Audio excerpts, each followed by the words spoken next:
Bismillahirrahmanirrahim. Assalamualaikum warahmatullahi wabarakatuh.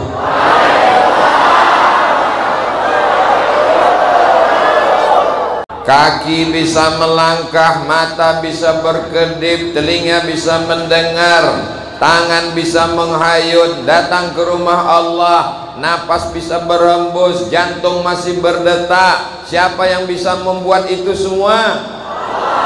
Maka kita bersyukur dengan ucapan Alhamdulillahirabbil. Kita dikenalkan nama Tuhan kita itu Allah, beribadah kepada Dia subuh, zuhur, asar, maghrib, isya. Kita diajarkan untuk bersyukur kalau dapat nikmat, kalau diuji kita diajarkan bersabar, memuliakan rumah Allah. Siapa yang mengajarkan semua itu? Nabi Muhammad sallallahu alaihi wasallam. Maka bersolawat kepadanya, Allahumma sholli ala sayyidina Muhammad wa ala alihi wa sahbihi wa barik wa sallim. A'udzu billahi minasy syaithanir rajim. Bismillahirrahmanirrahim. Subhanalladzi asra bi'abdihi laila. Maha suci Allah yang memperjalankan hambanya pada suatu malam.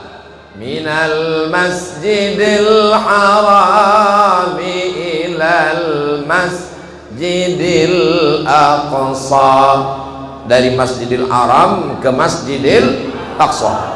Alladzi barakna haulah, yang kami berkahi di sekelilingnya.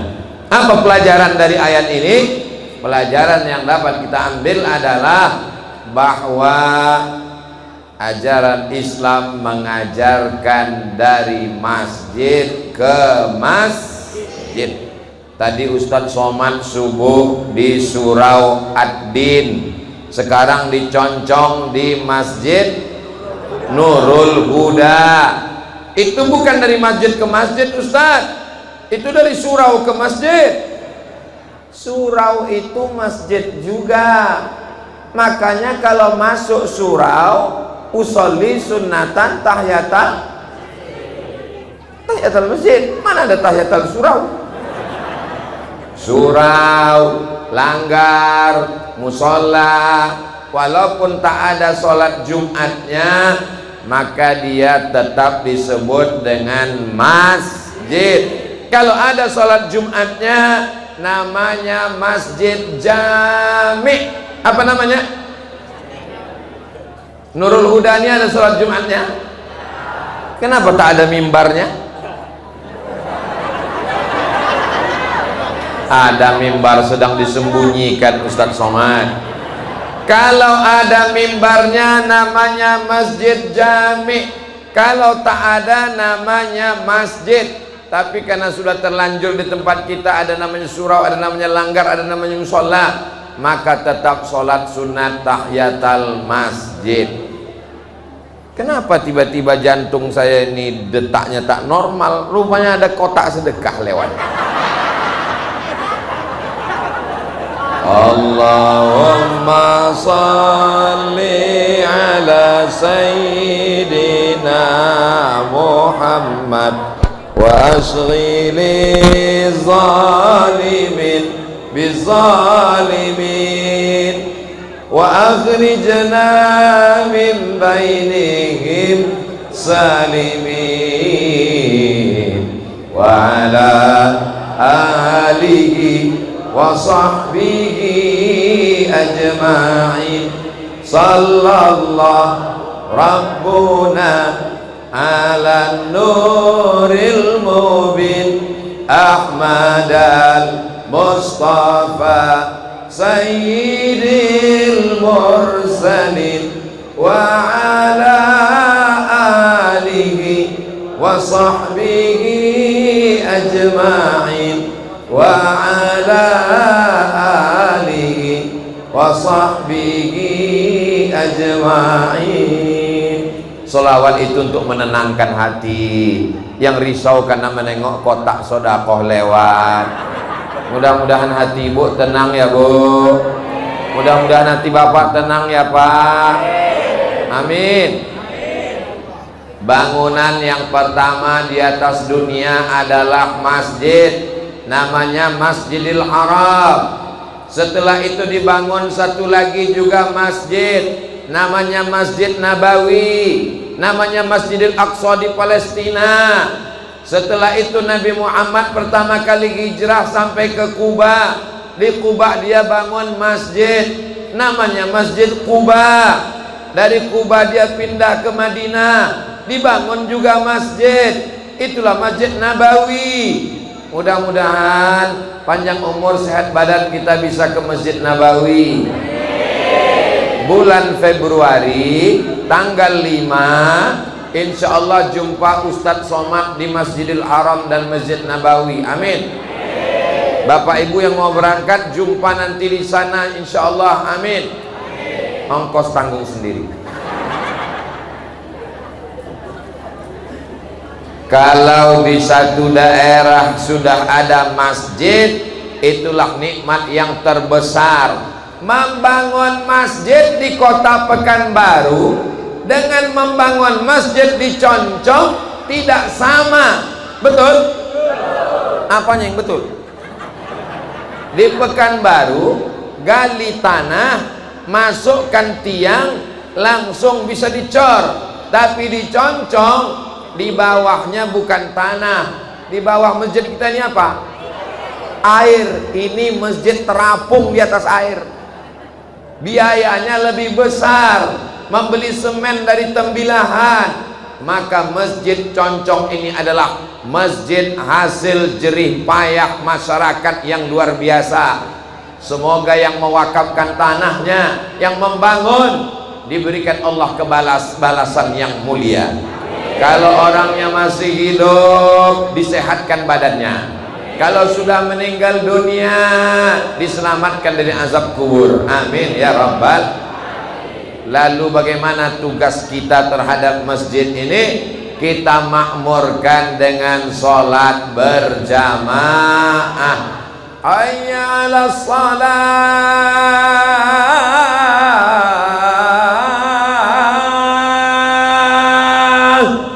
Masya Allah, masyarakat Concong padahal zuhur masih lama tapi sudah datang. Ini setiap waktu sholat begini.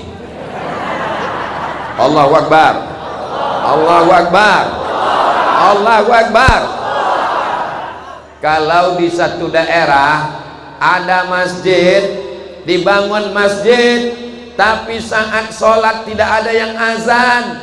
Zuhur kosong karena orang mencari ikan, asar kosong karena sibuk menghitung pendapatan. Istahwazan alaihimus syayatin. Satu kampung itu diganggu setan. RT-nya kesetanan, RW-nya kesetanan, kadesnya kesetanan, lurahnya kesetanan, kadusnya kesetanan. Pak Camat jangan sebut, orangnya ada.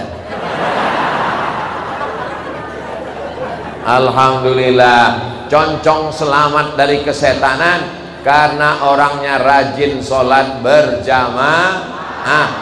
Innama ya'muru masajidallah. Orang yang memakmurkan masjid. Siapa itu orang yang memakmurkan masjid?